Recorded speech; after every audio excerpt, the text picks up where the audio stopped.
Однажды мне отец рассказал очень удивительную историю, которая запомнилась мне на всю жизнь. У отца был друг по имени Валера, возрастом постарше, нигде не работал, а в основном обитал в маленьком охотничьем домике, который построил в тундре довольно далеко от деревни. Валера проводил в своем жилище большую часть года, возвращаясь в деревню только за солью, спичками и другим необходимым в жизни охотника товаром.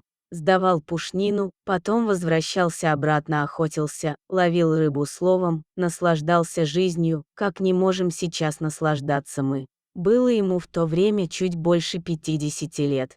Мужчина охотился на диких оленей и лосей. Волки считались не слишком нужной охотнику добычей, но уж очень они досаждали местным оленеводам. Не раз и не два волки окружали его худое жилье, которое даже забором не было защищено. Выли темной полярной ночью, почти на крыльце дома. Однако у Валеры нервы были в порядке, и спать под волчьей вой ему было совсем не в диковинку. Но однажды произошел случай, который перевернул всю его жизнь. Валера нашел раненую волчицу, которую подбили местные оленеводы. А вскоре мужчина обнаружил ее логово. Там скулили несколько новорожденных волчат. Было видно, что они уже давно ждут маму, которая все не приходила. Он сел, закурил и стал думать, что делать. Почему-то ему стало впервые жаль волчат. В итоге забрал он их всех домой. Конечно, его собаки были категорически против, выражая свое мнение громким лаем. Молодых волчат кормил, как и своих собак. Они быстро подрастали, играли друг с другом, но собак обходили стороной. Те также, уважая мнение своего хозяина, волчат не трогали. А звери со временем все чаще и чаще начали отлучаться в лес. А потом и вовсе стали редкими гостями, но все же приходили к нему даже не для того, чтобы поесть, а скорее, чтобы пообщаться. Причем приходили по одному, но охотник хорошо знал, кто из троих наведался к нему. Общение всегда было на расстоянии. Собаки не подпускали подросших волчат близко. Те садились в метрах 20 перед своим, можно сказать, родным домом детства и начинали слегка подвывать. Но это был не вой голодного волка темной зимней ночью. Это было что-то совсем другое. Может быть, в этом вое заключалось угасающее чувство благодарности за добро, которое Валера сделал волчатам. Особенно долго и почти музыкально выла волчица Сара.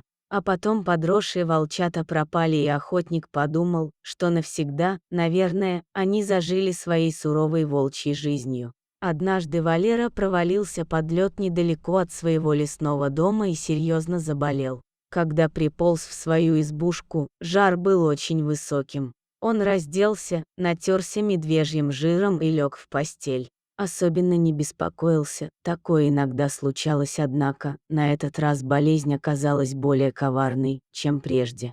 Жар прошел, но охотник чувствовал страшную слабость, которая не давала возможности далеко отлучиться от дома. А потом он и совсем слег. Впрочем, лекарств в избушке хватало. Валера всегда заготавливал лечебные травы, таблеткам он не доверял, однако даже эти народные средства не помогали. Охотник буквально сох на глазах и уже не мог сделать и нескольких шагов, только иногда выходил на крыльцо. Но самое плохое во всей этой ситуации было то, что заканчивались запасы еды. Добраться до поселка Валера уже не мог.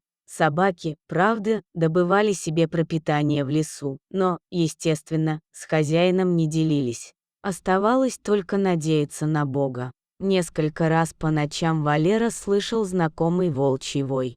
Или ему это чудилось? Неужели Сара, думал он, подозревая самого себя, что у него начались галлюцинации. На то, что его будут искать, Валера не надеялся. Не пришел охотник со своего участка, ну и списали его.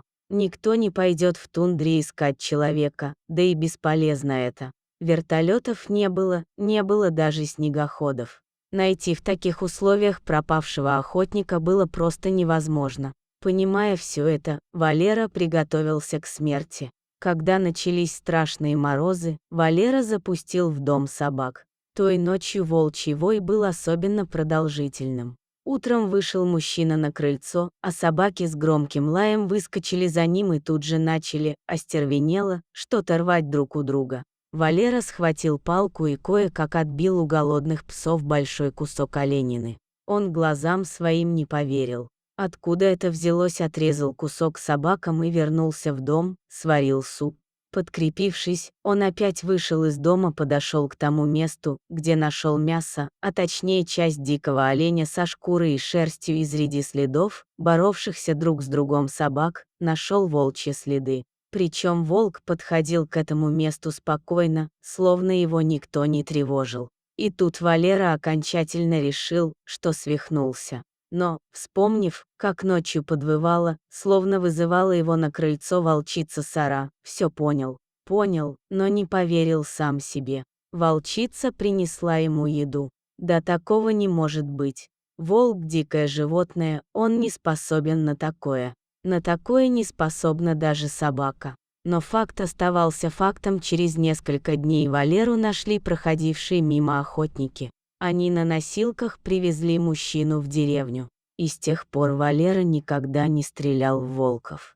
Вот такую удивительную историю рассказал в ту зимнюю ночь мой отец. Замечу, что сочинять он был не мастер, говорил всегда конкретно, четко и ясно. Приезжавший к нам через несколько лет его старший брат, дядя Петя, также подтвердил мне, что такое действительно случилось с их товарищем. Вот такая интересная и удивительная история.